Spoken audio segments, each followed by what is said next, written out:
manzara, iki ayrı sayfada. Ne oldu bize güvenirken kendimize, yar olduk dört duvara. Dön kahpe dünya durana kadar, dön düştük sevdaya. Hep aynı manzara, iki ayrı sayfada.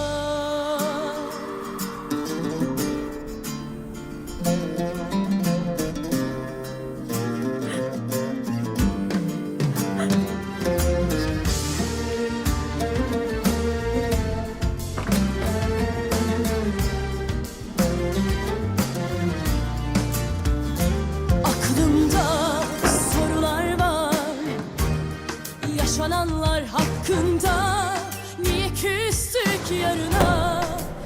Eskisi gibi olabilsek, bir yol arasak gölgeden ışığa, unutulmuşlar adına. Ya Rabbim, bu ne sevda, ne hazin bir hikaye. Sonu buysa saçımıza aklar düştü başka kollarda.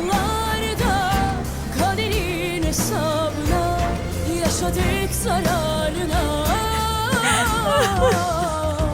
Başka kollarda kaderin hesabına yaşadık zararına. Ne oldu bize güvenirken kendimize, yar olduk dört duvara. Dön kahpe dünya durana kadar, dön düştük sevdaya. Hep aynı manzara, iki ayrı sayfada.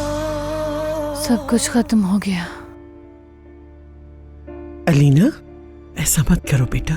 चलो ये दवा ले लो मेरी बच्ची, चलो शाबाश। बेटा जो होना था वो हो गया।